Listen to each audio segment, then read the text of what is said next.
Hey, what up, YouTube? Today we're going over which build is the best build. Heavy, medium, light, which one do you play? And that is really based on preference, gun, but we're going to go over which builds have certain advantages in certain situations so you can make your decision easier. So, starting off with the heavy build. Heavy is a very destructive class, and their main objective is being able to just get in the way, break buildings down, stop cash outs, stop stealing cash outs, break stuff down, just all kinds of destruction and just being the survivability of your team. So he comes with some pretty interesting gadgets that you can use to your advantage. He has the C4, the barricade's good. The RPG-7 and the Dome Shield are all very good options. You can also use mines if you really want, if you're not much of a C4 player or a barricade player. As long as you're playing either barricade or Dome Shield, I recommend Dome Shield personally, but if you like the Barricade more, then go ahead and play that. But as long as you have either Barricade or Dome Shield, RPG, and then either C4 or Mine, you should have a perfectly good time playing heavy. No problems there.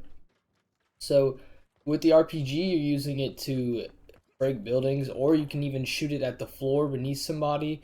I wouldn't try and hit them directly with it because if you miss it, it's going to do no damage and the damage is greatly reduced to other players but is increased to you. So if you're this close to somebody, unless it's a build that's unless you know that person's 1 HP and you're full health, I would not shoot it at the floor because it does way less damage to other players than it will do to you if you shoot at your feet.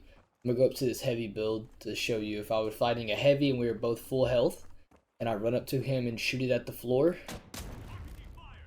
It only brings him down to not even half health, but it drops me down to 80.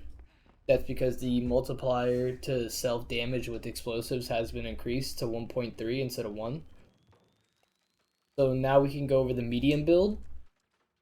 And so the medium build is all about keeping your teammate alive, and they have very strong weapons. A lot of their weapons does have great DPS, have great damage percent.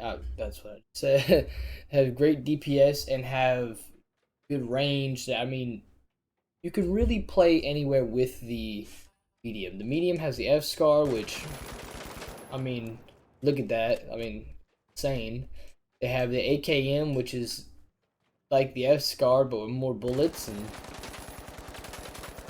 slightly without a scope. They have a revolver, which, I mean, is still usable no matter what.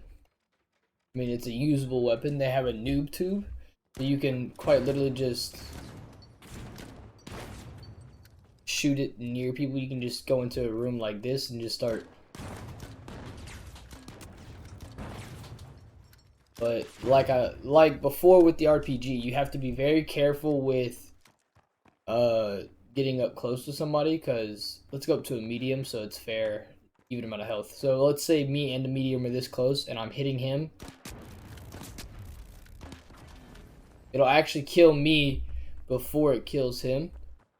You may trade with that person, but you got to be careful with it because explosive do more damage to yourself than other players. And their main ability, their main gadgets that you should be using is either jump pad, zip line, one of those two, so you have a movement ability. Defibrillator is a must. And then for your last one, you can either run gas grenade, APS turret, sonar grenade. I guess you can run some kind of mine. Uh, I mean, I've seen some people use tracking dart even. That the third gadget is really up to preference. For weapons, I'd recommend the AKM or the F Scar, but the Model 1887 shotgun is a very strong shotgun.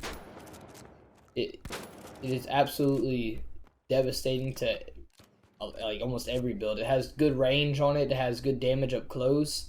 Is a very good option for a close range weapon if your team's playing a very Russian build. If you're more of a team that waits for people to get into close quarters with you, then the Model 1887 is your gun.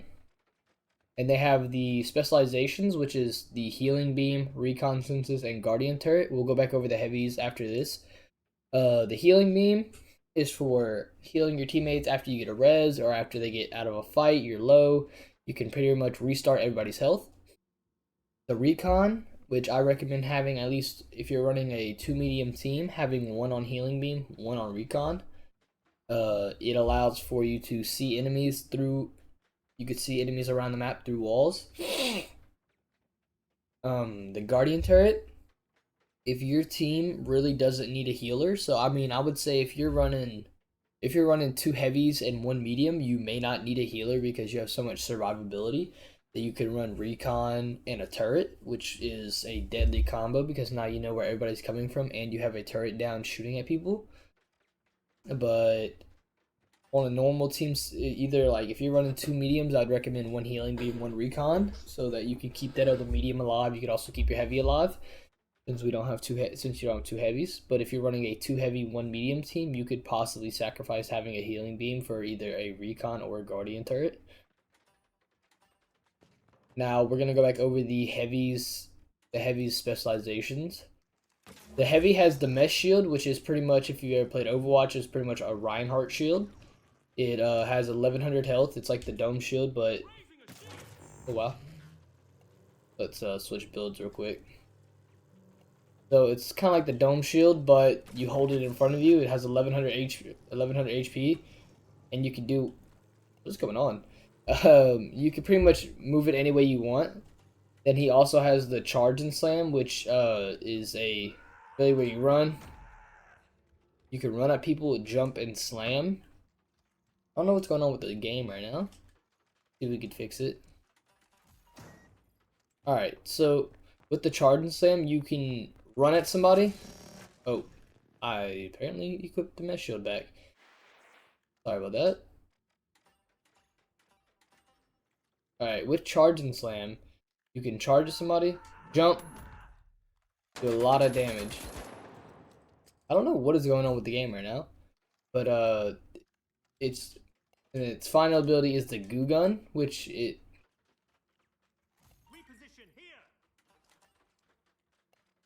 See if we can fix that.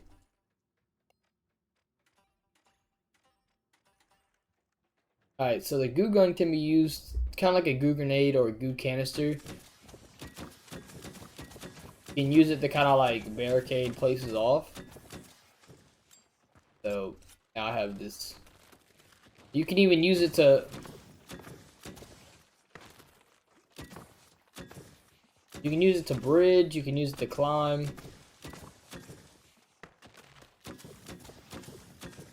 So you can pretty much use it in a lot of different ways. I mean, you can even stop an enemy from moving. You can block an enemy from shooting at you. Just gotta be careful with it. So I mean, all the heavies abilities are better in certain situations, but I would recommend playing mesh shield or charge and slam for newer players. But if you can master the goo gun, it is a very good option. Now we can move on to the light. The light is a very quick build. A lot of it is based around speed and stealth. So with the light build, you have the option of a sniper, an SMG, you have a double barrel shotgun, you have knives, and all types of stuff. So with the LH1, personally one of mine, I like using LH1. I also like using the XP45. You can hide behind stuff really well as a light. You can stay behind cover really well because you're so small. Another gun that was recently buffed is the M11, the Mac 11. You can pretty